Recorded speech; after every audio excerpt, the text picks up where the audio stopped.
PFA fam, what is up? What is happening? We're back again for another week, and this is the one I've been excited about. We finally get to talk about really some rookies. Kind of hit on a little bit last week with the combine preview, but there's really nothing in depth. This is something I'm definitely looking forward to. I've been hard at work getting the rankings together post combine, and I find this class to be super intriguing. I think we were kind of talking a little bit before the show. We're like, hey, maybe we should stop this conversation, have this on the show off because so that's what we decided to do. But I don't know. Maybe this wide receiver class isn't as good as we think it is. We'll talk about it. First, we're not going to spend a lot of time on quarterback and tight ends. I think it's kind of a waste for people for us to really get into. I doubt our rankings are all that different in terms of the quarterbacks and the tight ends. You have the big three with Caleb Williams, Jaden Daniels, Drake May. Then you have kind of JJ McCarthy starting to sneak his way into that conversation. And I think that the rest of the guys, Bo Nix, Penix, Milton, Rattler, it just doesn't really move me all that much. Tight end, it's starting to look more and more like it's Brock Bowers. Jatavian Sanders had a really poor pro day combine. Did not run nearly as well as people thought he was going to. I think the two guys after were probably at this point Theo Johnson, Penn State, great Theo Johnson, who had a really good combine, and Jaheim Bell are probably the two guys after Brock Bowers. Brock Bowers did nothing in the combine. So we didn't want to waste a whole lot of time talking about these guys because I don't feel like there's a lot to get into at that point yet. So let's start at the running back position. And me and you have not talked at all about our rankings. So this is fresh, and we're going to find out here where we stand on a lot of these players. Now, the running backs obviously aren't as polarizing as the wide receivers in this class, right? But that being said, let's talk about it. Let's start at the running backs. So, Cody, who are your top five at running back right now? Currently, my top five, I have Brooks at 1, Marshawn Lloyd at 2, Blake Corum at 3, Jalen Wright at 4, and then Bucky Irving at 5. Okay, so we're not all that different. I really debated with these top three, with Jonathan Brooks, Jalen Wright, and Marshawn Lloyd for me. There was some buzz from Daniel Jeremiah. Who's Daniel Jeremiah? Anytime he talks when it comes to stuff, you should listen because he's very well connected on the NFL side. And he said that Marshawn Lloyd is looking like he's the number one running back right now for NFL evaluators. And so I thought that was something to definitely take away. But I have him inside my top three right now. I just don't have enough to push down Jonathan Brooks. I think if Jonathan Brooks didn't have the ACL, we would be talking about a player right now as the number one running back in this class. He's only 20 years old. We don't obviously have any of the testing stuff because he wasn't able to do it because he's still recovering. But the positive news is it does sound like he could be ready to go by training camp, which would really help out his draft stock. But he was phenomenal in the one season. Obviously, he was playing behind, Bijan Robinson there at Texas and Roschon Johnson for that matter. But, in 10 games this year, 187 carries, 1,200 yards, 11 touchdowns. He also added another 25 catches, 286 yards. In terms of just analytically, 29th in yards after contact per attempt, 23rd missed tackles forced per attempt, and he was also 26th of carries at 15 plus yards. Very much a one-cut runner, excels at outside zone scheme, but also effective in gap and power. Like, I felt like he would be somebody I was watching. Man, he would be fantastic. I feel like for something like the Texans, if they don't go after Saquon as an option there, because obviously with that Mike Shanahan scheme. But Jonathan Brooks, I feel like he's just the most clear-cut wide running back in this class. Obviously, when we talk about these guys, clearly I'm not saying that he is an elite prospect. That's not what I do. But I do think that he has the ability to possibly maybe give you some, production at the very least, be, a strong RB2, for years to come. But it's depending on the system that he falls in, because obviously that's what matters the most is landing spot. But after that, and then it became Jalen Wright and Marshawn Lloyd. There's a lot to like with Jalen Wright. I know he's gained a lot of comps to Alvin Kamara. You can see some of that in what he's able to do. He was tested very well. The 4.38 40, the 38-inch vert, 11.2 broad jump, productive at Tennessee. There's been some, people that I've seen that have had problems with the offense they run there. It's kind of a Mickey Mouse offense at Tennessee, but still, he was phenomenal. Even analytically, 8th in yards after contact per attempt, 34th in missed tackles forced. He was also 15th in carries of 15 plus yards, 38th in yards per out run. So there's a lot to like here with Jalen Wright as well. I think he is one of the more polarizing prospects. He has the size, tested at 5'10", 210 pounds, also only 20 years old. So it's really tough. And then Marshawn Lloyd is kind of the other guy. He never really put up huge numbers at USC. Mostly ever, but he was also never really given a huge workload either. Only 111, Yeah. 116 carries between the two first seasons. But again, another producer, fourth in missed tackles force per attempt, 23rd in carries of 15 plus yards. So I do like Marshawn Lloyd a lot as well. The other guy I think for a lot of people is Trey Benson, who I have at number 4, 6', 216. He blazed the 40 at the 4.39. Drawing a lot of comps to like a Brees Hall or a Kenneth Walker type, 33.5-inch verts. Never really put up monster numbers. I mean, it's really solid, 900, almost 1,000 rushing yards in 2022, 905 in 2023 with the 14 touchdowns this past year, 32 college receptions. But I mean, analytically, he wasn't great. 69th in yards after contact per attempt, 57th in missed tackles forced. So Trey Benson is my RB4, and then my RB5 is Blake Corum, who I just don't know. Like, I think that if you look at him though, like he's frustrating because production's there, no doubt. He pretty much almost put up 1,000 yards all 3 seasons. 11, 18, and 27 touchdowns. I mean, the production is 100% there.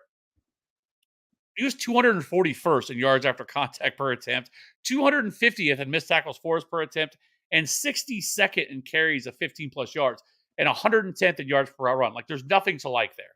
And then in reality, I mean, with him, it's more so that it's more of a volume back, right? And so that's what worries me. Obviously, his efficiency is going to be down a little bit because of the amount of touches that he has, but those are the issues that I have with him. Yeah, I have Corum at 3, just because I feel like he is the best actual running back of the class. Like, if we were ranking, like, who do I think is like best at like playing the running back position, Corum would be one. But there are some concerns with him. But I think if you go back and you look at like some of his like freshman and sophomore tape, you can see a little bit more of that explosion. He did have the 1 year, his sophomore year, where he did have over 20 catches. Kind of like a baseline or a bar that you're looking at with these running backs. Like, if they can get to like a 20-25 catch season, you can feel a little bit better about like projecting them to the next level. Like, I don't think Corum is ever going to be an Alvin Kamara or a Gibbs or someone like that, or an Eckler in terms of like a pass catching back. But I think he could at least be functional. But like I said, when it comes to like the nuances and like the intricacies of like playing running back, I think Corum is the best among this group. So I still have him at 3 because of that. Because I think after you get past that, for me anyway, like, you're looking at some of these guys, like you have questions with a lot of them. This is kind of like, for me anyway, like the top 3 here is like similar to how I feel about the wide receivers. Like, after you get past these top 3, for me, it's kind of like, okay, like wherever you want to put these guys, like Jalen Wright, great athlete, never put up monster numbers like you said. I don't think he had a ton of receptions at Tennessee either, but you can see, more athleticism compared to somebody like a Trey Benson. Like, Trey Benson, I have at 6. I don't understand the people that are throwing him up at 1 after his combine. Like, I really, like, I really don't get that. Like, I understand 216, ran a 4.39. It looks good. But whenever you watch him, like, I think he is more athlete than he is running back. Like, I like, if he gets a crease, he's gone. You're not catching him. But unless he gets into a system like that in the NFL where he's going to have these holes and these creases all the time, I don't know that in year 1 anyway, that is going to translate over. So I think if I'm like between like Wright and Benson, if I'm going to be taking one of these guys who is like more athlete than actual like running back, I'm going to go with Jalen Wright, who I think has more tricks in his bag in terms of jump cuts, lateral agility, and that sort of thing. Bucky Irving at 5. I know obviously he had a terrible combine. Like, for me, for running back, it doesn't really matter all that much. I still think he's a really good football player. You look at somebody like a Devin Singletary. He was even worse if you look at the RAS scores that Kentley Platt puts up on Twitter. He was even worse than what Bucky Irving was. It wasn't great. He's a small guy, ran like a mid 4.5, I think it was. But I still think that he could find a spot on an NFL team. So it's kind of where I'm sticking with the top five. Like I said, 6, I have Benson. And then after that, I have Ray Davis at 7, Braylon Allen at 8, Rasheen Ali at 9, and then I have Will Shipley at 10. Kev, what does the rest of your top 10 look So we're like pretty when you start? different. We're a little different. We both have Braylon Allen at the same spot. I have Braylon Allen at 8, but I have Bucky Irving at 7. But at 6, I have Audric Estime. Now I get it.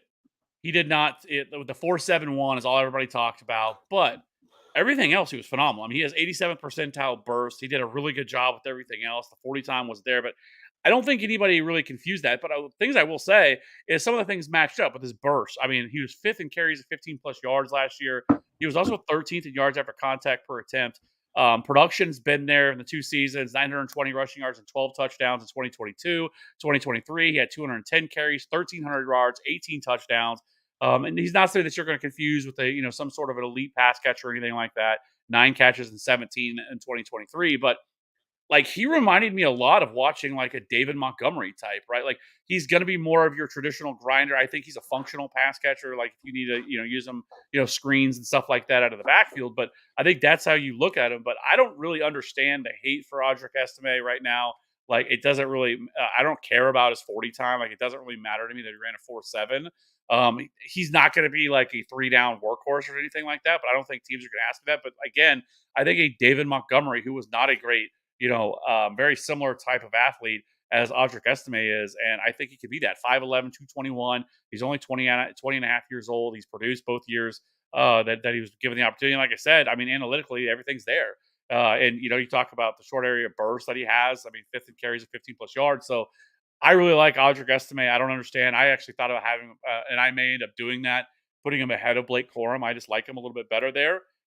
And so again, he's more of a, and that's what we have to start to understand too with running backs, right? Like we get in this like, oh, 3-down workhorse. Like there's just those guys just don't really exist anymore. And NFL has gotten to this point where very much so role based, right? Where these guys are going to fit into a certain type of role in that committee. And I think that's what Audric Estime could be. He could be that first and second down guy, maybe get some third down work here and there, but he's not going to be a 3-down workhorse because those guys just don't really exist anymore. But like I said, I think David Montgomery is definitely fair for him to be able to a very fair comp for him. And so if that's the type of trajectory he would be able to get, then obviously he would be somebody that a lot of people would like. But I do like him more. Now, where I get a little bit different from you, somebody that I don't have or that you don't have that I do, and that's Kamani Vidal. I have inside my top 10 out of Troy. I think if you look at his numbers, 5'8", 213. Now he is 22 and a half years old, but that doesn't really bother me. But tested pretty well, 87th speed score, 70th burst score, and his 78th percentile agility score. Produced pretty well too. I mean, I know, yes, this is a small school in Troy, but 2022 he had 1,100 rushing yards and 10 touchdowns, 26 catches. He also in 2023 almost 300 carries, 1,600 rushing yards, 15 touchdowns, another 18 receptions. So I think there's a lot to like there. I think there's some juice there athletically for him. And so he's somebody that I came away pretty impressed with. Again, small school, so I know people tend to shy away from that a little bit because he is not, from a Power 5 conference, but still, he is another name that I really like from the running back position as well. Yeah, he was someone that I was watching in ahead of our Senior Bowl talk with Debro. I just kind of thought he was fine. Like you laid out everything and kind of why you like him, but when I was watching him, I was just like, okay, like he's fine, but like that's kind of what this class is, honestly. Like outside of for me the top 3, outside of everyone else, it's kind of like shout out to J Mike for putting it this way. We have a lot of singles and doubles, but I don't think we have a lot of home runs in this class. That was just had to give a shout out to J Mike for that one, for framing it that way. And I feel the same way. I think we're gonna have a lot of like solid guys. I think we're gonna have a bunch of like guys we're excited to pick up off, for redraft leagues, or we're excited to pick up off the waiver wire to play. Some handcuff guys are gonna like hit for a couple weeks stretch, but like I don't think there's a lot of like dynasty assets among this group. Someone I did want to touch on, like Ray Davis. I think he's like really solid at everything, not great at any one thing, but he's someone who I'm excited about. Rasheen Ali, I really, really wish we would have been able to see him at the Senior Bowl a little bit more, and then obviously at the Combine when he got hurt. at the Senior Bowl. I think it was like a ruptured like bicep tendon, so he didn't do anything. But he kind of has one of those weird running back builds where he's like 6 foot, 6'1", but like barely over 200 pounds. But someone who has a lot of production to his name coming out of Marshall. You can see the burst and the dynamic ability he has. Had 45 receptions as a redshirt freshman at Marshall, something you obviously love to see. 23 touchdowns that year on the ground as well, 1,400 rushing yards. So I think he's someone who, because no one talked about him at the Senior Bowl, because he's from Marshall, because he didn't test at the combine, I think he's someone who's going to like slide under the radar, probably going to be a late day 3 pick to some NFL team, but he's definitely someone that I'm going to have my eye on and really watching to see where he lands. And that's kind of the same thing with this entire group, right? Landing spot and draft capital is going to be the biggest thing. Their path to opportunities. That's kind of where I'm sitting right now. I do think somebody like Dylan Lobby is someone who's really interesting, just because he does have that legitimate uh, that legitimate trump card in terms of being an elite pass catcher, in my opinion. Coming, we talk about small schools. How about New Hampshire for you for Lobby? I thought he did well at the combine. Didn't really blow anything out of the water, but he's really interesting. And there's a couple other kind of deeper names. We're definitely going to be coming out with some like single player profiles here on the channel as well. So I don't want to go too deep into it because we didn't want to talk about the wide receiver class tonight as well. But other guys like Tyrone Tracy, he's someone who really intrigued me just from the combine.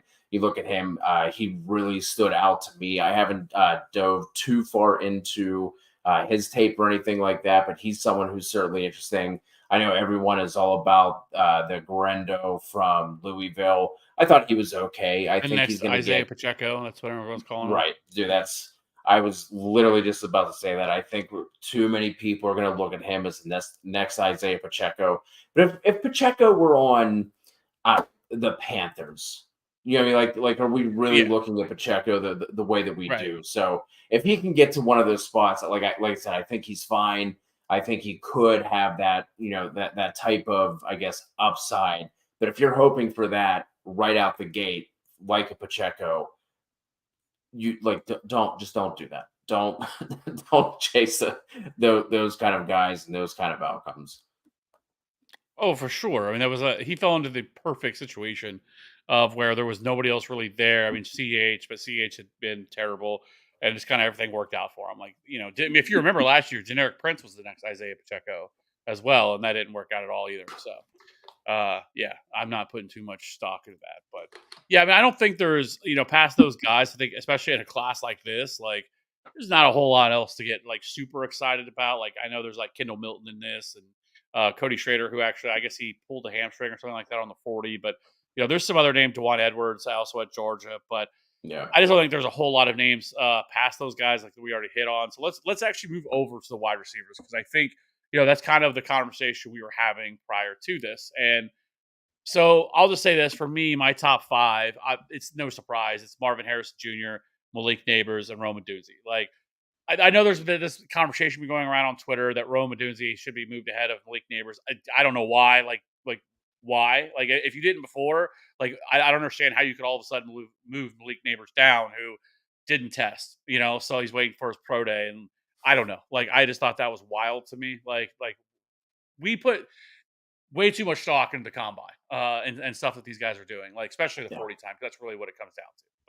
But for the most part, with a lot of people when they look at these players, but I still think those three are I think it's head and shoulders. It's those three guys, and then past that, there's a whole lot of questions. So for me, it's Xavier Worthy at 4, and then Troy Franklin at 5. I don't have Brian Thomas in mind or A.D. Mitchell, who a lot of other people are excited about. But who are you? Who are your top 5? Same top three as you. So for me, just to go back to the Neighbors versus Odunze debate, I think you could put Odunze ahead if like you were looking at like I think Odunze is more nuanced in his releases and his route running and everything like that. But I think Neighbors has that next step to where like he's already extremely dynamic. The dude's a baller.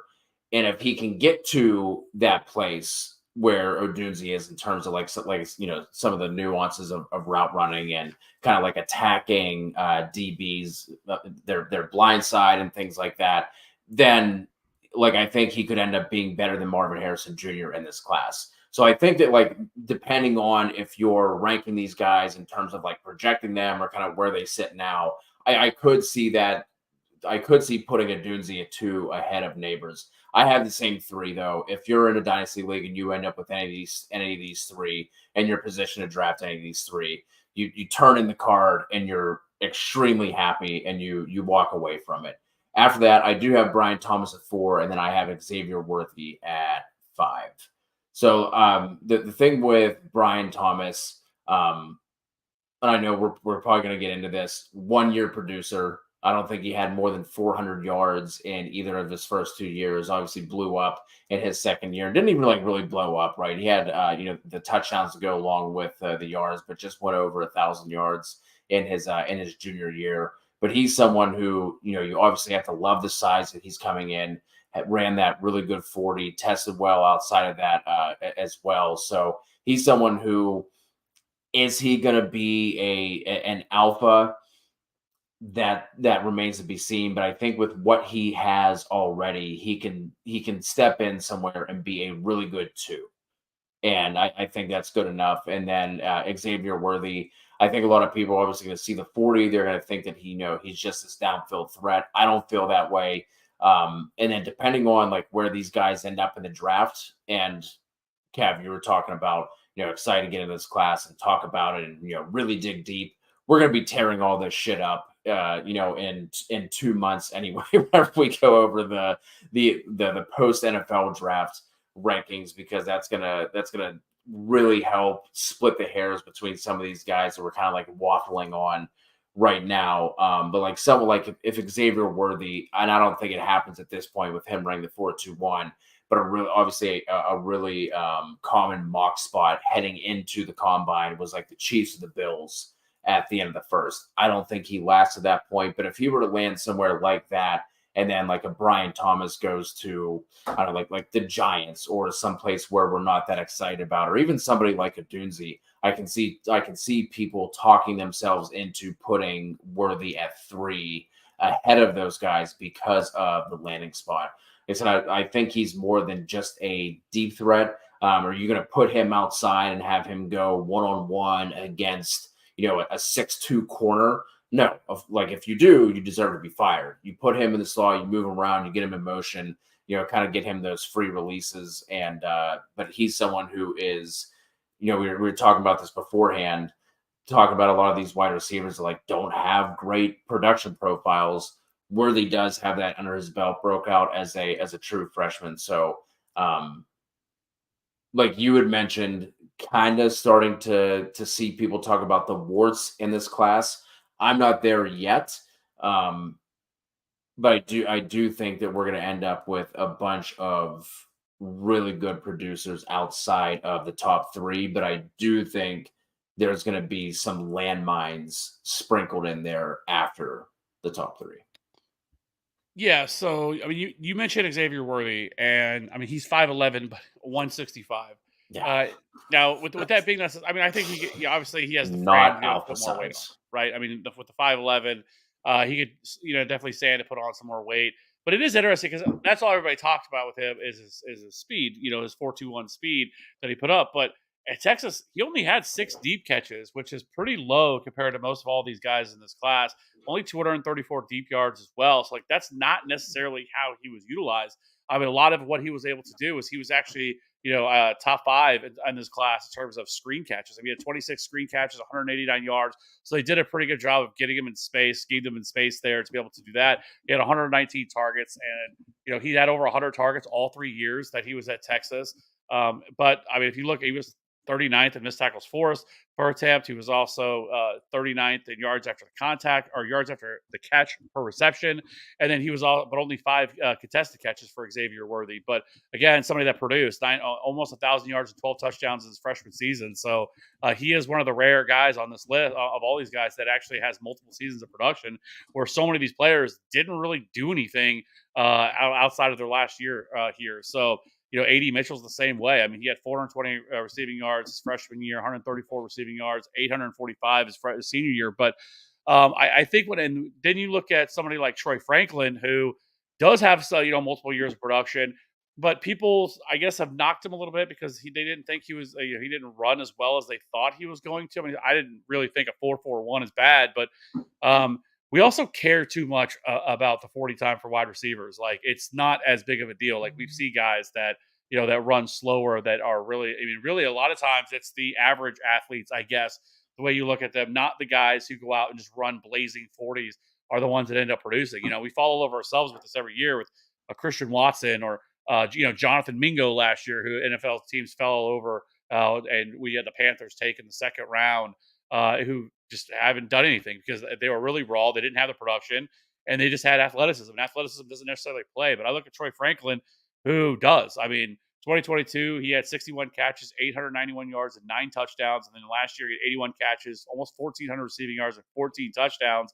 And for like heading into this, he was a lot of people's top 5 wide receiver, and people are starting to knock him now. But all the production was there. I mean, he a 3.32 yards per route run, which is the 6th highest in this class. He had 14 missed tackles forced, which was 41st, and then he also had 14 deep catches, 558 deep yards, which was 10th.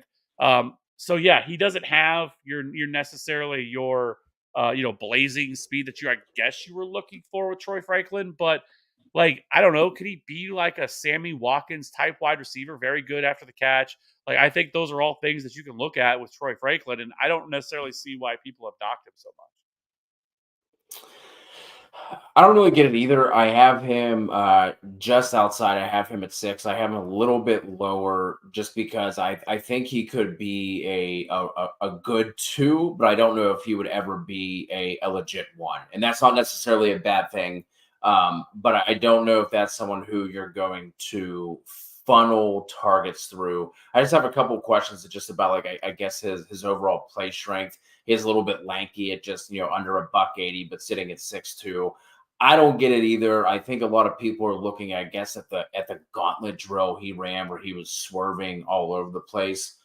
But please tell me, in any NFL scenario where we're going to be worried about, for fantasy purposes anyway, him running a straight line and then catching balls from different quarterbacks at the same time.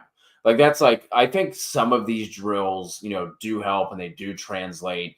But for the most part, like, I think like the combine is really, really overblown at this point.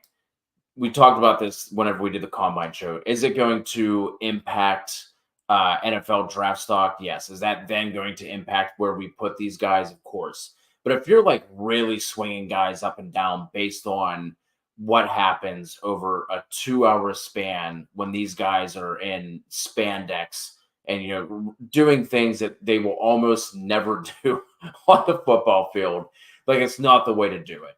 But like Franklin, like I said, for me is right outside of that, just because I think I don't think that he has like that next step to take in terms of his development, his upside for an NFL offense. And then after that, I do have AD Mitchell, Lab McConkey at 8, Keon Coleman. Speaking of guys who were just getting buried after the combine, I have Keon Coleman at 9, and then Malachi Corley I have at 10. So I have somebody, and I hit you up the other day about this. In I mind wanted to get him up there, man. I did. that I have much higher than most anybody. And that is so I already said my top 5. So my 6 through 10, I'll leave 6 for a second. So 7 is Brian Thomas, 8 is Lad McConkey, 9 is Keon Coleman, and 10 is AD Mitchell. My 6 is somebody 6? that He's at 6 now. yeah. So just by looking at everything and what he was able to produce, I think this guy, I think as I don't know why there's not as much excitement around him as I guess that I have for him. And that's Malik Washington from Virginia. He's 5'8", 191. He is 23 years old. He tested well, 42 and a half inch vert, 10.6 broad jump. The production isn't necessarily there. He has a he was in school for 5 years, but his in 2021, 2022, it wasn't great production. 44 catches, 578 receiving yards, 2 touchdowns. 2022, 65 catches, 694 receiving yards, and 1 touchdown. But then in 2023, when he transferred, because he was at Northwestern, he transferred to Virginia, 110 catches, 1,400 yards, and 9 touchdowns. Watching him play, looking at his numbers this year, he really, really looks like he really reminded me of Zay Flowers, what I saw from him at Boston College. He was 12th in yards per route run among all wide receivers. He led all wide receivers in yards after the catch. He was first in missed tackles forced, 11 deep catches, 356 deep yards, 28 catches, screen catches, and he had 11 contested catches. Does a great job getting quick separation, excellent route runner for Malik Washington. So I don't get it. And so, like, when I was kind of looking at his production, I was like, man, why did it take him so long to break out? And so then you go look at Northwestern and you realize that Northwestern is an absolute dumpster fire of an offense. I think in 2022, they only threw a total of 10 passing touchdowns on the entire year, which is wild to me that you in a college that you can only throw 10 passing touchdowns. I think their leading passer had like 1,500 passing yards. So there wasn't a whole lot of passing production to go around for him, and I get why he transferred and went to Virginia, and then all of a sudden he blew up. And so I am much higher on him than consensus. Most people have him at probably 12 to 16 in this class, but I have him as a top 7 wide receiver. The analytically, he's there. Athletically, he tested really well. I think somebody you could put in the slot at the next level. So I really love Malik Washington, and I guess hopefully I'm driving the bandwagon, and we start to get more. I don't think he's going to be like a high draft pick, but very much maybe like a Jaden Reed type, right, where he kind of started catching fire, as the process went on, and all of a sudden we find out the NFL really loved someone like Jaden Reed. I feel like you can do a lot of similar things with Malik Washington. Go watch him. And you'll see what I'm talking about with some of the stuff he's able to do. He is a very exciting wide receiver and one that not a lot of people are talking about. Yeah, he was getting some buzz after the Shrine Bowl, but like I feel like that one, like a lot of people like don't pay attention to. And then like the Senior Bowl comes in and just absolutely just like obliterates any sort of buzz that like the the Shrine Bowl was building up into that point, unless it's someone who gets the call up to the big league, so to speak, and goes from the Shrine to the Senior Bowl. I have him just outside of my top 10 just because like the body type is so weird, man. Like 5'8", 190. Like when you watch him, like you always hear a lot of people talk about like, oh man, when he gets the ball in his hands, he's like a running back. Like he looks like a running back when he has the ball in his hands. Really, really creative, dynamic after the catch. But like it's just one of those things.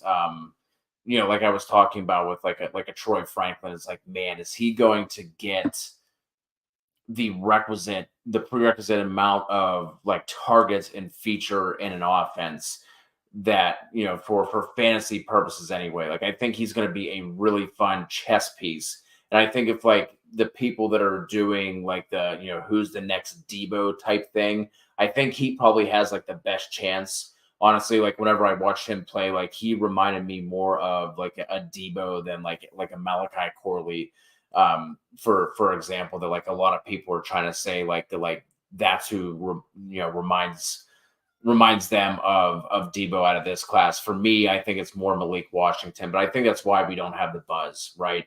He had a solid combine, but like he didn't run a 4.2, he didn't run a 4.3. So I think like a lot of these guys are kind of just like getting forgotten about. But going back up to somebody like AD Mitchell, someone who, we're talking about the really good testing numbers, ran a 4.3 at, what was it, 6'1", 205, I think is what he came in.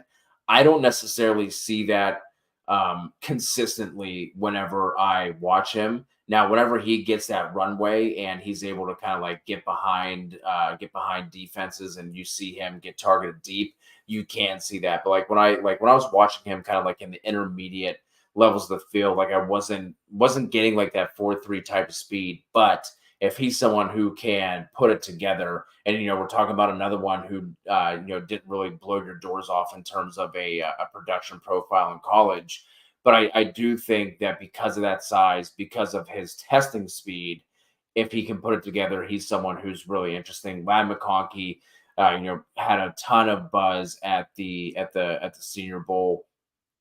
Really good route runner. That's always going to translate, but that's going to be one of those things of like, is he, again, like I've said a bunch of times at this point, is he going to get 130 plus targets?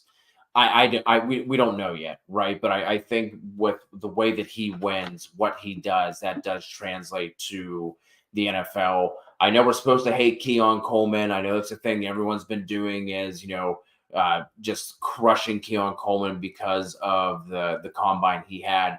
But if you look a little bit closer and you look at something like what Kentley Platt has with the RAS scores, it wasn't all that bad. Like his 10-yard split and his 40, yes, he ran a 4.61, and that's comparing this to somebody like Adonai Mitchell, who I was just talking about, who ran the 4.35. His 10-yard split was only 2/100ths of a second different than Adonai Mitchell. He still had really good jumps, but that like we shouldn't have expected him to test out of the waters either, because the one thing that a bunch of people were pointing to leading up to this is the fact that whenever you go watch him, it feels like 85% of his catches are contested catches. We shouldn't have expected him to go out there and run a 4.4 whenever he has trouble separating. Now, do I think he would have been better off if he were, coming out around the time of like Des Bryant and those type of receivers where you just plug him in X, you throw jump balls all the time? For sure. But I still think that there is a spot for him. I think he is more dynamic and athletic than the 4.61 would indicate. And then after that, Malachi Corley, like I said, someone who really interesting from a usage standpoint. I think it's 37% of his career targets, not just his, not just 2023, not, the past 2 years, not his best year or anything like that. 37% of his career targets were at or behind the line of scrimmage, which is just bonkers.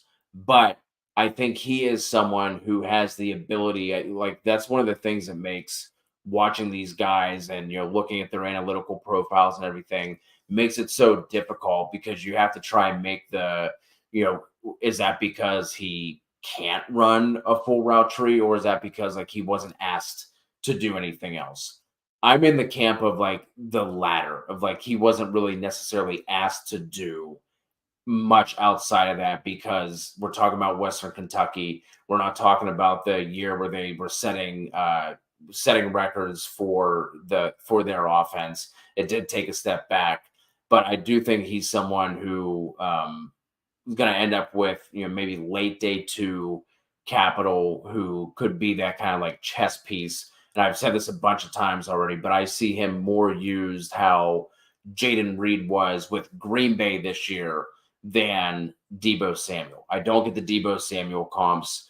I guess just maybe from like his like running style, I guess, and kind of like built a little, similarly. I think he's like 5'11", over 200 pounds. Deebo's kind of like, in that same type of range. I don't get the Deebo comp, but I do think he's someone who can, if that development goes right, I wouldn't be surprised if we see like, oh wow, Malachi Corley can actually run hitches and comebacks and not just swing passes and screens.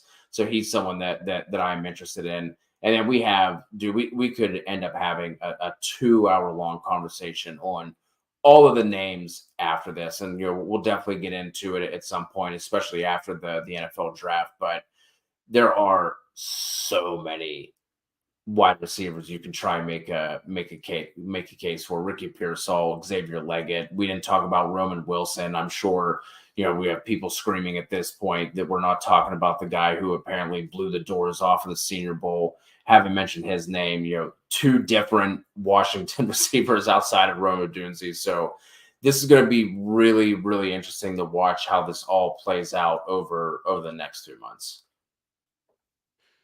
Yeah, and I mean, again, preface it. I mean, draft capital is what's gonna drive everything, and really landing spot is really what's gonna drive things too.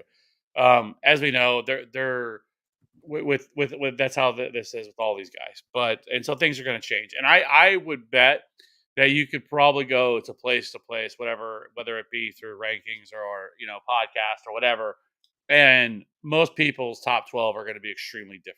Like there's not a lot of consensus once you get past those top three. I think at least in terms of where you have all these guys, right? Because you mentioned Roman Wilson. I know there's people that have him inside their top five. Um, I don't hate it. Like I actually originally had him a little bit higher, and then I was kind of then I started debating on like certain wide receivers, and I think Roman Wilson probably ends up with probably I think he's a day two pick. More Yeah. than likely, I think he goes in the second or third round. 5'11", 185. But again, like he did nothing for me, like in terms of like his yards after the catch per reception was horrendous. Only two missed tackles for us, which isn't great. But production, now again, you have to take into context of what the offense that he played in, a team that that didn't really need to throw the ball as much, which is what we talk about with JJ McCarthy. And so you don't really expect to have like monster numbers or anything like that. He did have 12 touchdowns this year. Roman Wilson did. Like he feels like he could be a really strong slot wide receiver at the next level. So, he is somebody that we've not talked about. Javon Baker is another name that a lot of people really like. That have kind of have all over the place. Some people have him inside their top 10. Great yards after the catch guy as well for Javon Baker. So don't mind. I think he's somebody. He actually have him at 11. I originally had him inside my top 10, but then I moved him down just a tad. But I have Roman Wilson at 12. Ricky Pearsall is another name that I grew a ton of buzz. At the Senior Bowl as well. Tez Walker from North Carolina. We didn't really. Xavier Leggett is another guy from South Carolina that a lot of people like. But I guess what I wanted to get to, and you also have Luke McCaffrey, who seems to be getting a lot of buzz as well.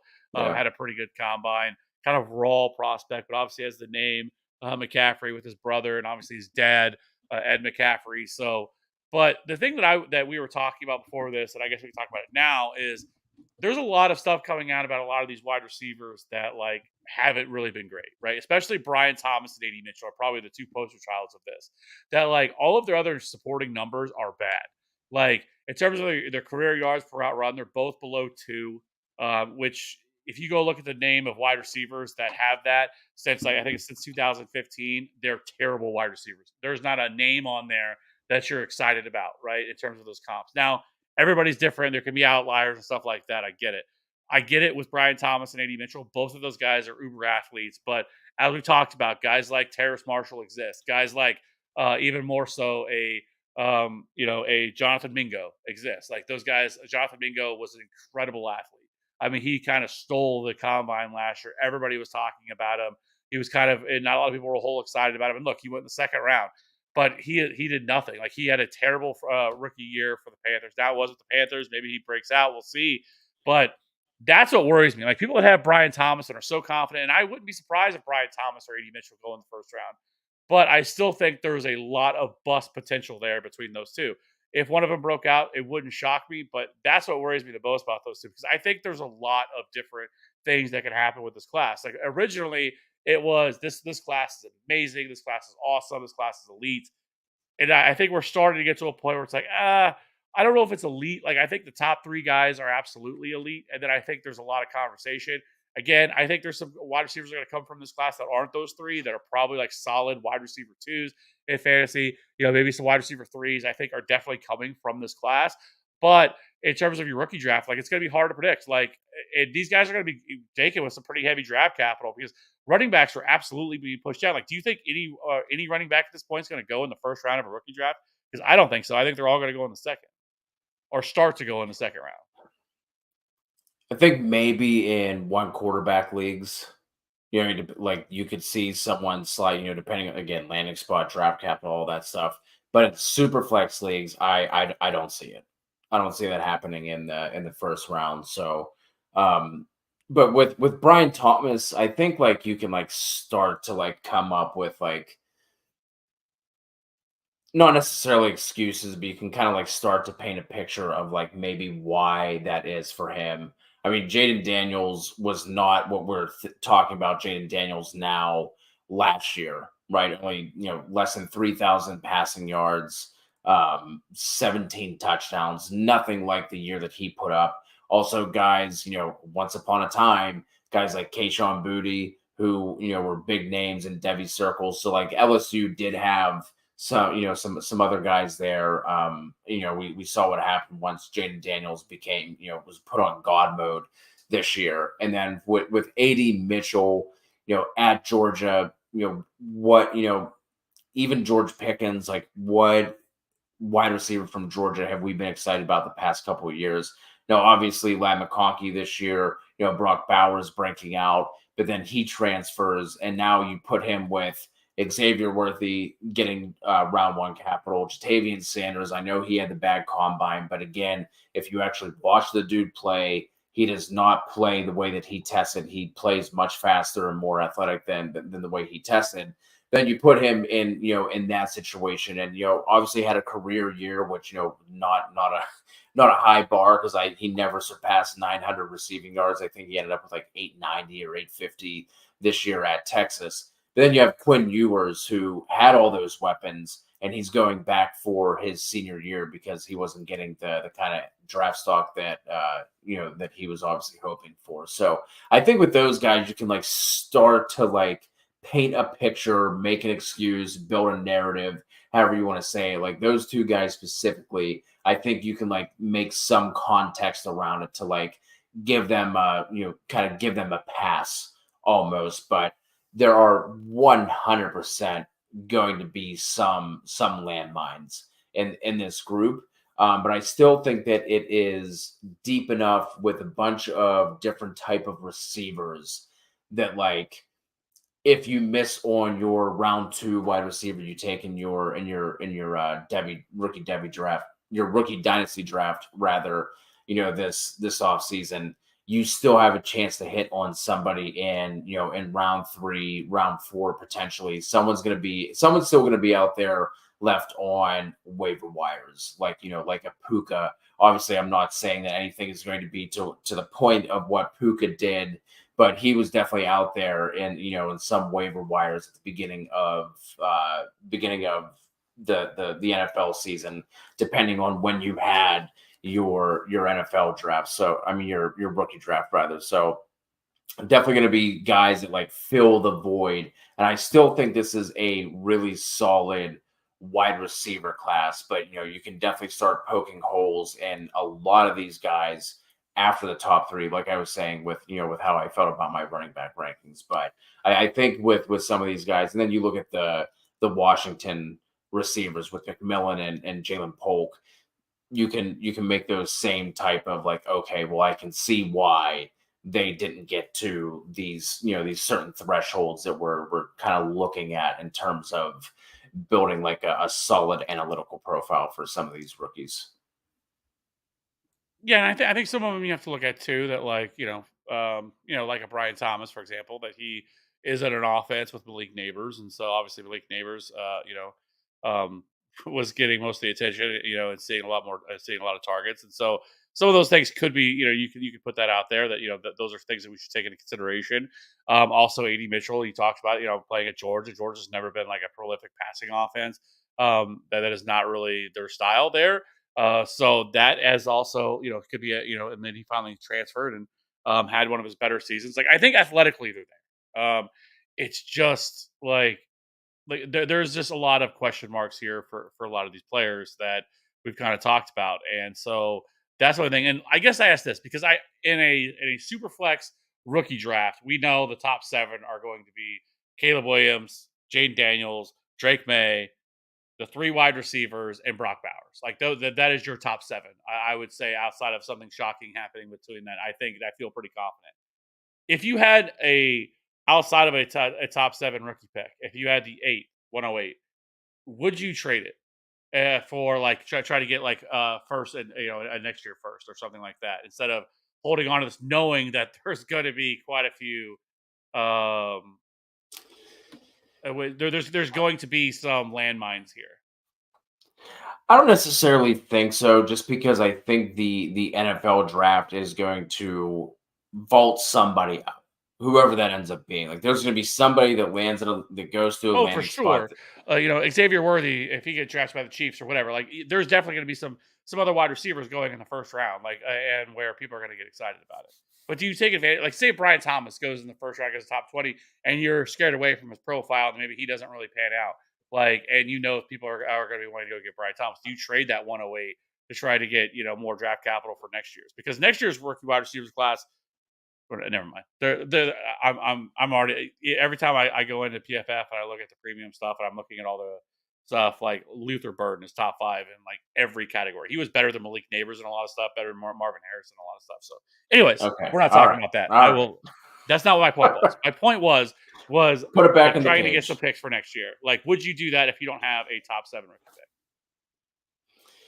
I mean, I obviously think you should always be looking at those different types of scenarios, and if you're going to do that, the best time to do it is either when you're on the clock or leading right up to it. Like, if you know you have the 108 right now, don't don't trade it unless you just get like an offer you can't pass up. But I think you could always look at that, and it always depends on what someone's willing to pay, what your team is looking like right now, like all those sort of things. Like, I think you could absolutely debate on trading it for a next year's first if you're looking at a team that you're expecting to be bad, right? Like, if you're looking at a team, you're like, all right, well, I know they're not making the playoffs next year. At least I'm going to be moving up 3 spots in next year's draft, whatever it is. So, like, I think that's the other thing to always take into consideration is, like, I wouldn't be trading the 108 to a stacked team for like their next year's first, because like you're probably not going to be able to gain on your investment, right? Like, you're probably not walking away with any sort of profit on that. But if you're looking at it, and especially if you are, let's say, like, running back needy, you're not competing this year, but you kind of feel like your team is like a one RB away, because we're kind of looking at like the top three. We have another top three receivers next year with your boy Evan Stewart, and then McMillan from Arizona. But then next year's running back class is going to be much, much better than what this year's is. So, like, there's so many different things that go into it. I think you should always leave your options open, but like, I wouldn't just be shooting out random first offers for my 108 right now, just because of like how you're saying, like, you have the top 7 kind of locked in. But I think that there is going to be a solidified top 8. So, like, I wouldn't be doing that now. I would wait until at least after the NFL draft, and definitely wait until you get to like your actual rookie draft before you do it, because that value is only going to go up. Yeah, that makes sense. That makes sense. What is it? Always be building or always be trading, and that's Oh, the dynasty motto. yeah. So anyway, yeah, I don't know. I just find this wide receiver class. Like, I don't think like this wide receiver class can be terrible or anything like that. But I definitely think there's some serious red flags that people haven't really been discussing with some of this that should be discussed. And that doesn't mean that Brian Thomas or AD Mitchell can't pan out. That they're just going to be bust. That they're going to be like Traylon Burks, right? Because I think that's kind of what Traylon Burks ended up falling into that fate a little bit. First round draft capital, but never really panned out. There's a lot of other wide receivers. I know with like Xavier Worthy, people are calling him like John Ross. Like, he's not even close to John Ross. Like, they're not even similar, in how they were utilized or anything like that. Yes, Xavier Worthy is fast, but that is not at all how he was utilized in Texas. Like, it just wasn't. And so um, I think those things are silly. Like, I definitely think that I think for me, I think Xavier Worthy definitely has first round upside. Like, he could be a wide receiver that goes in the first round. I think it's possible that Going in the Troy first round. Franklin could go in the first round, but I also think like AD Mitchell and Brian Thomas could also possibly find themselves in the first round. We know NFL teams love speed; they fall in love with it. They talk themselves into a player that, hey, I can turn this guy into anything. We could coach him up, we can develop him. That's Jonathan Mingo, perfect example. Like, these guys, that's what ends up happening with a lot of these guys, and Chase so Claypool. Yeah, Chase Claypool. What Mapletron at one time was known. Yeah, maybe Sean. My God. uh, uh, so, but I do think there is some other names in this class that I think that because like Xavier Worthy goes in the first round. Like he would be the guy that I would probably, depending on landing spot, like if he landed in a really good offense, like the 108 would be. I think I would where I'd be looking to take him. Like I think he would be a really proper spot for him.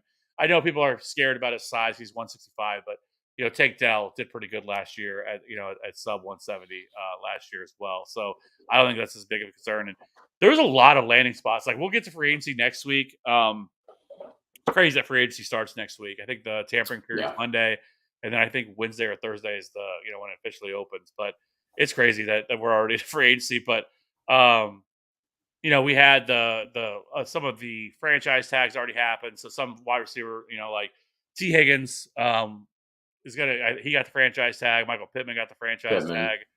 tag. So those guys, Mike Evans is already re-signed. So some of those names are already off the board. Um, but there's still a ton of landing spots to go to. There's a lot of opportunity here for a lot of these teams, running backs as well. There are so many openings at the running back position this year that with Saquon Barkley, a free agent, Tony Pollard, Josh Jacobs, like what do the Raiders do? Are they going to stick with Samir White as their starter? Or are they going to try to draft somebody? Obviously, the Giants are going to need a running back. The Texans, I think, definitely need a running back. Some of these are going to be filled by some of these guys, but there's so many landing spots. Like I was thinking about it last night of all the places that could use a running back. The Panthers, I think, could use a running back. Like there's the Eagles could use a running back. I mean, so there is a ton of spots. Even the Chiefs, I think, could be because CH and Jerick McKinnon are both free agents. So the Chiefs could be, and whoever the Chiefs draft, really whoever, it doesn't really matter. If they draft a third round, fourth round wide receiver, people are going to try to find a way to make it exciting, just because it's the Chiefs and some of that's overblown. Um, but anyways, so there's, I'm kind of excited to see all this play out. Free agency is going to be a lot of fun, I think, because there's a lot of different, and there's a lot of money to spend with the NFL raising the salary cap. What was it 255, $30 million Yeah. jump from this year to last? So kind of open up some more money. But man, teams like we saw, the Broncos are having a fire sale right now. Releasing Russell, $86 million in dead cap, man. That is so wild. It's And if you crazy. look at the trade they made, it's just so bad. Just so, so bad. And then they're cutting him a couple years later. But And the fact that he never played it down on his extended contract that they gave him after they traded for him, that's crazy too. yeah. Oh, yeah. I mean, I actually, the Cowboys didn't mention them. The Commanders are definitely probably in a spot. Actually, all four of them really could probably use a running back, right? Like the whole NFC East really needs a running back. Yeah. So, because I don't think Brian Robinson's the answer either for the Commanders. But so, yeah. And I think that's going to be the interesting part to see what happens with some of these free agents. Plus, because we know that none of these teams are going to give these guys big money. And so I think it's going to be a little bit of a waiting game for some of the running backs. You might see Saquon get a little bit bigger of a contract because it's Saquon Barkley, but that's it. Like, I don't think Josh Jacobs is getting some big deal from some team. I mean, do you? No, and I think that's why we have so many of these running backs sitting out there too. Like even like it's like questionable as this running back class looks, none of these guys are getting contracts, not getting deals. You know what I mean? Yeah. And so I think there's going to be a little bit of a wait there for some of these guys, and I think that's where you know that's going to come from. So we'll be covering that next week. I think Thursday we'll go live, kind of do a breakdown of all the which we'll get so much of that information because it's amazing to me the tampering period opens and all of a sudden a floodgate of deals all of a sudden happen. It's like, it's weird. You're just supposed to start Yeah. to be. But we'll go live next week. We'll talk about that, and that'll kind of that's what's going to kind of set the foundation for who needs what, right? Because right now, I mean, yes, there's so many teams that need stuff, but some of this is going to get backfilled through free agency and moves like that. And I don't think we're done seeing teams make cuts. Like we start to see that now. Even the Bills are still trying to get under the salary cap. They have a lot more work to do, but they released Jonathan Poyer. They released Tre'Davious White, and so Naheem Hines. So The Broncos, like I said, Russell Wilson, Justin Simmons. I mean, apparently the safety position now is the new running back position. You don't need it. Every team is just releasing their safeties. Like, I don't need you. I'm not paying you big money anymore to do so. So we'll see how all that breaks out. But I think at the end of the day, when I look at this class so far, I think the quarterbacks are kind of similar to where you kind of have the big three. JJ McCarthy's kind of trying to get his way in. You have the running backs, who I think I think are better than what people are giving them credit for, but there's no like elite prospect here. I think there's a lot of Correct. good. I think there's some good running back prospects here, the guys that are going to be useful at the NFL level. And I think in rookie drafts, if you can get these guys, they're going to be like second, third round pick in rookie drafts. There's going to be some really good value here at running back, and there's at least going to be, I think, one or two of these guys we look back on and like, oh damn, man, that guy was a Yep. steal. Because we've just Absolutely. buried the running back class. Everyone's just like, oh, these guys are terrible. There's never worth talking about him. I think that's a little bit of a mistake. And then the wide receivers is going to be a lot of fun to look back on and how it all played out. So, that being said, do you have any final anything else you wanna hit on? No, man, I think it's a good place to wrap it up. Like you said, we have ton of free agency stuff coming.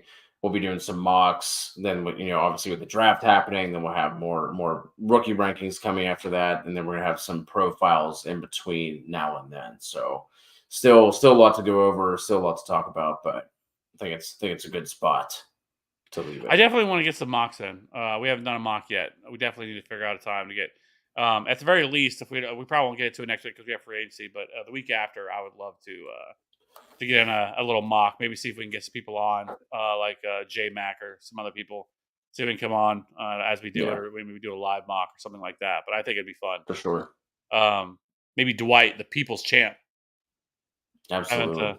So, anyways, we'll see what happens. Well, yes, we'll definitely get some mocks in as well. So, anyways, enough rambling. Hope everybody has a good rest of the week and enjoy free agency next week. It's going to be wild right out the gate. Monday, Tuesday, it's going to get wild. We're going to get a lot of deals done between now and then. So the business is about to pick up. It's wild to me how the NFL is really the only sport that can really stay Just relevant just all year. Like, it doesn't really matter. I mean, NBA kind of has like a little weeks period, whatever. They have their little signing period, and then they're dead. Nobody cares about them after that. Nobody cares about Major League Baseball at all. They're still players. Blake Snell's not even signed yet, and spring training's going on. It's just wild. So NFL just has the market cornered for just keeping their product relevant all year round. So, yep. anyways, that being said, we'll be back next week talk about free agency. Have a good rest of the week. If you haven't already, hit that like subscribe button if you're listening to this on podcast. Please give us a rating and review. We'd appreciate it. And you can jump into our Discord. It's absolutely free there as well. But other than that, have a good rest of the week. Have a good weekend. We'll see you next week. Bye.